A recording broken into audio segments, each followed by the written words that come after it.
And we're now joined by Ethem Osmic, who's a teaching assistant of political science and international relations at the Ibn Khaldun University in Istanbul, to talk to us further about that latest story that we just brought you live. Good afternoon. Thanks for joining us, Ethem. Good afternoon. Thank you for having me. It's a pleasure to be here. Yeah, and it's good to have you on NewsHour. So Bosnian Serbs held the public celebrations yesterday despite the ban. Now, the celebrations weren't only racist, but they were overtly targeting Muslims. So what's the current motivation and goals of the Serbs in Bosnia at the moment?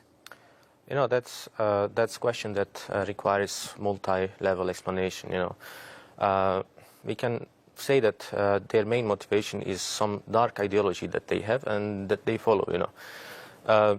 We can go back to 1990s and ask what was their motivation at then. You know, there is one village in eastern Bosnia, and there was one lady called Fatima Karic. She had son, and every time she prepared food for her son, she used to give extra, you know, double food. And she said, you know, there is that kid in Serbian family, please share with him, they are poor people. So she did like this for decades. And when war came, the first victim of the war in that village was Fatima Karic. Why? And who killed her? This boy that she was feeding killed her. You know, what was the ideology? What was the motivation that pushed him to kill the woman who was feeding him? And she grew up on her food. You know, this is scary. So since 1980s, 1985, some years at that time, you know, motivation, propaganda, public discourse that motivated these people started, you know. And now we have similar situation. You know, we have very toxic public discourse that we can see from Serbian politicians. And I think at that time they motivated people to do such atrocities, to do such crimes, to commit genocide. And now they are doing similar things. Now they are again motivating their people to go around towns with Muslim population, Bosnian population in Bosnia, to chant, to sing nationalist songs, to threat. You know, 3 days ago, they opened fire at mosque and threatened Bosnians that they will kill them.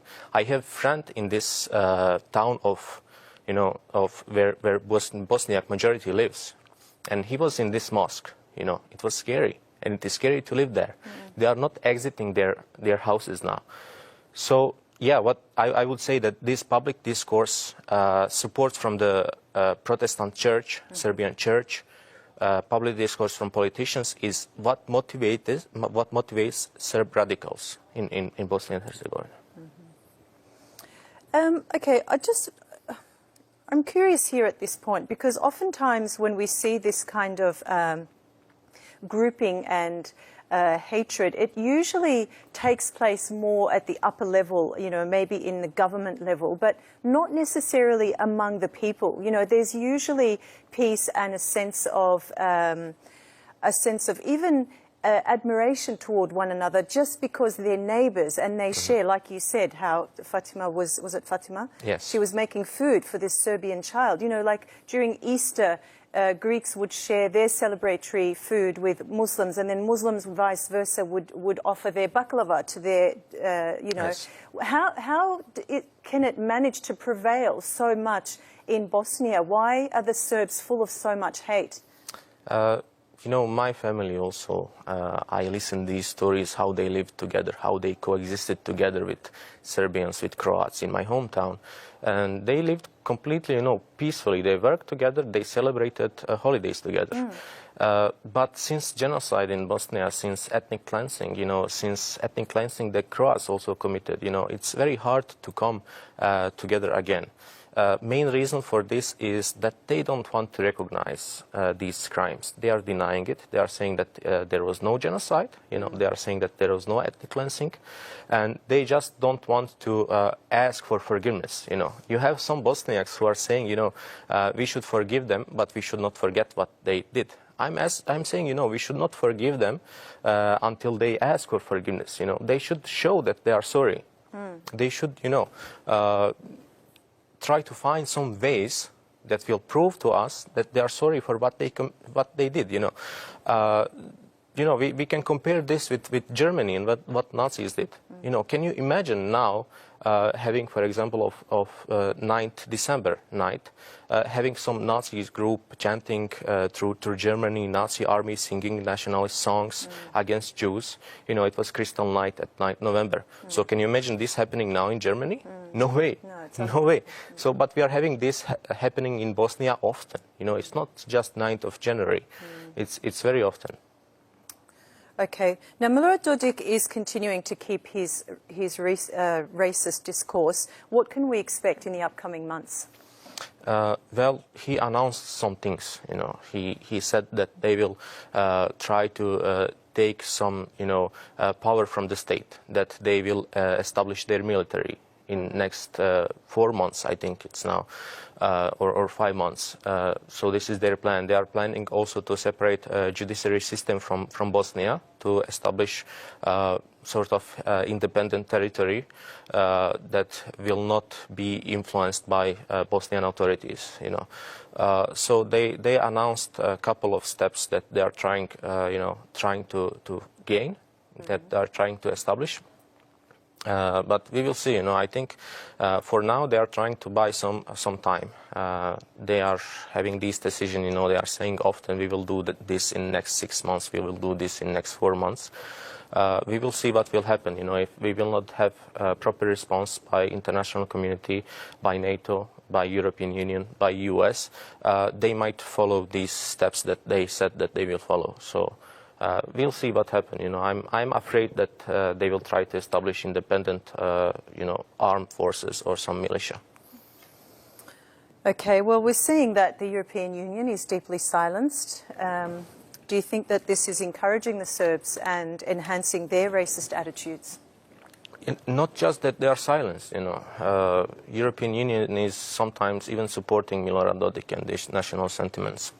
A few weeks ago, Viktor Orban said that they will donate, that they will help this Republika Srpska with 100 million euros. And we didn't see any response from European Union to this. You know, Viktor Orban is ultra-nationalist, far right of European Union, but there was no proper answer to this, to what he said. Also France, we had some, yesterday in Republika Srpska, we had some guests from France. They had some guests from France who are supporting this far right nationalism of Republika Srpska. Slovenia, they had a non-paper couple of months ago where they said that, you know, division of Bosnia and Herzegovina should go on. So we have a couple of countries in European Union that are far right who are supporting Milorad Dodik. My concern is not them. My concern is, you know, lack of response from other countries, from Germany, from France. You know, France shouldn't go far right. But we will see. You know, we will see what happens. I'm disappointed. You know, in European Union, I don't trust them. I trust more to United States. Yeah. Okay. All right. Now, lastly, Ethem, before I let you go, can you just paint us a picture as to how or what occurs on a daily basis for a Bosnian person when you're confronted with so much hatred just in a day-to-day life? You know, I'm very happy that, you know, we have all these provocations that are coming from Serbians, from Serbian people, from Serbian politicians especially, but I'm very happy that there is no radical response from Bosniak, you know, youth, from Bosniak people. Bosniak people survived genocide. Bosniak people survived ethnic cleansing, yet they are not radicalized, you know. I think, you know, it's a challenge to not respond to these threats, chantings. Yeah. But still, you know, I'm very proud of my fellow Bosniaks, you know, in my homeland, how they are going through all this, you know, how they are not responding violently. Our diaspora, like myself, we are trying to lobby for our country. We are trying to do whatever we can. We are trying to write about it. We had across Europe, across the world, protests. We are having them today in Brussels, in I think 34 cities in the world. We are having protests, you know, peaceful protests that are saying, you know, stop this, what's going in Bosnia until it's late for stopping it.